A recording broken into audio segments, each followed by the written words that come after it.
हाँ भाई, सभी लोगों को नमस्कार। एक बार फिर से स्वागत है आप सभी लोगों का आपके अपने परिवार पर। क्या हाल चाल है जी? बढ़िया हो, स्वस्थ हो? चलिए भाई, आज हम पढ़ेंगे। कल ये हमने कर लिया था, ये अंधेरी कल महाराष्ट्र वाले राष्ट्रीय उद्यान कर लिए थे। आज हम पढ़ेंगे कर्नाटक के राष्ट्रीय उद्यान। आज ये अपनी सुबह का नाश्ता सीरीज का नेशनल पार्क सीरीज खत्म हो जाएगी। राष्ट्रीय उद्यान अपने सारे समाप्त हो जाएंगे। अपन ने सारे कर लिए हैं, आज अपन पूरा कर लेंगे। 5-7 पेज हैं, आज उनको कर लेते हैं। तो आज हम पढ़ेंगे कर्नाटक में स्थित राष्ट्रीय उद्यान के। और कर्नाटक में सबसे पहले जो राष्ट्रीय उद्यान नजर में आता है, कर्नाटक में जो राष्ट्रीय उद्यान सबसे पहले नजर में आता है वो है Bandipur tiger reserve, Bandipur tiger राष्ट्रीय उद्यान, नागरहोल राष्ट्रीय उद्यान, मडुमलाई राष्ट्रीय उद्यान, वायनाड वन्य जीव अभ्यारण्य के साथ मिलकर बनता है बांदीपुर राष्ट्रीय उद्यान। यह जाना जाता है अपने टाइगर्स के लिए, नंबर ऑफ टाइगर्स के लिए। यहाँ टाइगर्स की संख्या बहुतायत में मिलती है। और इसका ये नागरहोल राष्ट्रीय उद्यान, मडुमलाई राष्ट्रीय उद्यान और वायनाड वन्य जीव अभ्यारण्य को मिलकर बनाया गया है। ये नीलगिरी बायोस्फीयर रिजर्व जो है उनका भी एक हिस्सा माना जाता है। नीलगिरी बायोस्फीयर रिजर्व के अंतर्गत आता है। उत्तर में कांबनी नदी बहती है, दक्षिण में मोयार नदी बहती है और नागू नदी पार्क के बीच से होकर गुजरती है। उत्तर में कांबनी नदी, दक्षिण में मोयार नदी और बीच में नागू नदी। याद रखना, उत्तर में है कांबनी नदी और दक्षिण में है मोयार नदी और बीच से है नागू नदी। नागू नदी होकर बहती है। यहाँ शुष्क पर्णपाती वन मिलते हैं, सबसे ज्यादा पर्णपाती वन और झाड़ीदार भूमि देखने को मिलती है। तितली और कीड़ों के लिए विशाल विविधता के लिए जानी जाती है। तितलियों की विविधता के लिए भी जाना जाता है बांदीपुर राष्ट्रीय उद्यान। बांदीपुर राष्ट्रीय उद्यान में यदि वन्य जीवों की बात करें तो समस्त वन्य जीव मिलते हैं। इसमें आपको टाइगर भी मिलता है, हाथी भी मिलते हैं। जो हाथियों का गलियारा है वो भी आपको कर्नाटक में देखने को मिलता है।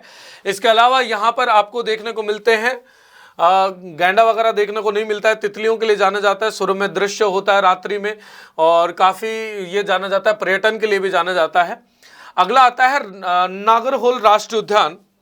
नागरहोल राष्ट्रीय उद्यान की बात करूं तो अगेन मैं कर्नाटक के जितने भी राष्ट्रीय उद्यानों की बात करूंगा वहां टाइगर्स की संख्या बहुत अच्छी मात्रा में देखने को मिलती है। और इसी में है नागरहोल राष्ट्रीय उद्यान। नागरहोल राष्ट्रीय उद्यान को राजीव गांधी राष्ट्रीय उद्यान के रूप में भी जाना जाता है।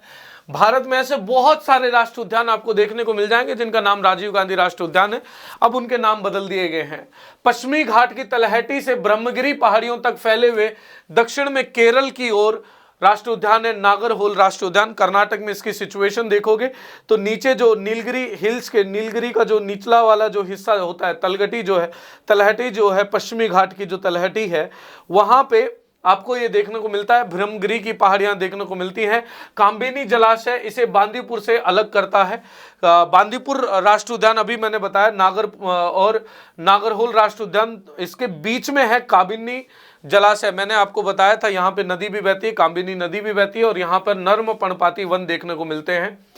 यदि वन्य जीवों की बात करूं तो समस्त वन्य जीव वही देखने को मिलते हैं। इस तरीके से दृश्य आपको देखने को मिलता है। शुष्क पर्णपाती वन आपको देखने को मिलता है, लेकिन जब बरसात का पश्चिम घाट में जब मानसून का समय होता है तो कुछ इस प्रकार का दृश्य होता है।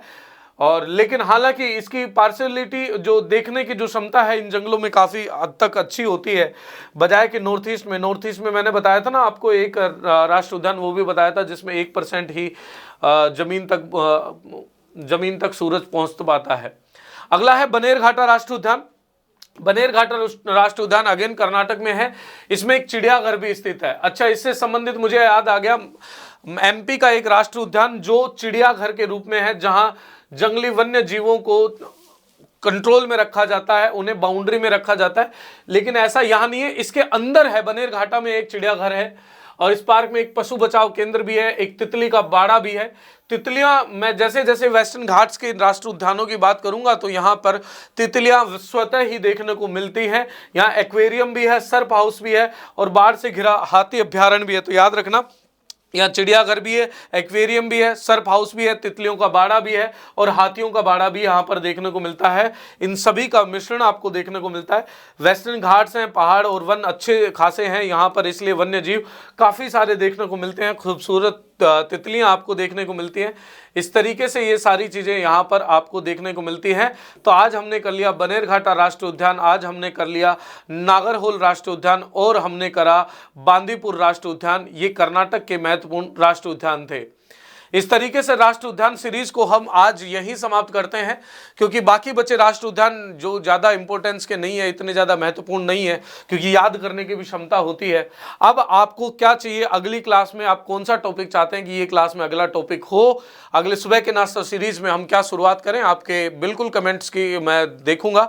और जो कमेंट मेरे को लगेंगे कि हाँ इस कमेंट पर ज़्यादा बच्चे कह रहे हैं, इस टॉपिक पर ज़्यादा बच्चे कह रहे हैं, तो उसी की सुबह के नाश्ता सीरीज में शुरुआत कर दूंगा। तो इसी तरीके से अपना प्यार देते रहिए, देखते रहिए और देखते रहिए प्रेप कर। आज आपकी 12 घंटे की लगातार मैराथन होगी मैथ्स की, जो कि राजेश लांबा सर लेंगे। और उसके बाद 8 बजे कैरियर काउंसलिंग होगी कि पढ़ाई के बाद कौन सी कैरियर चुने, क्यों चुने, कैसे चुने, उन सभी सवालों के जवाब मैं दूंगा। और शाम को रात को 9 बजे क्लास होगी आपके प्रबल सर की, जो कि 2 घंटे की एक मैराथन वो भी लेंगे। तो इसी तरीके से संडे है, लेकिन अपने को सोना नहीं है, अपने को रेस्ट नहीं करना है। जब तक लक्ष्य नहीं मिल जाता अपने को पीछे तक चलते रहना है। हार मत मान मेरे दोस्त, एक दिन तेरा भी नाम होगा। इसी जोश जुनून के साथ देखते रहिए और जुड़े रहिए।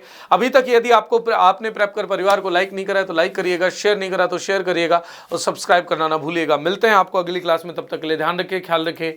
Bye bye, see you next class. Thank you so much, धन्यवाद।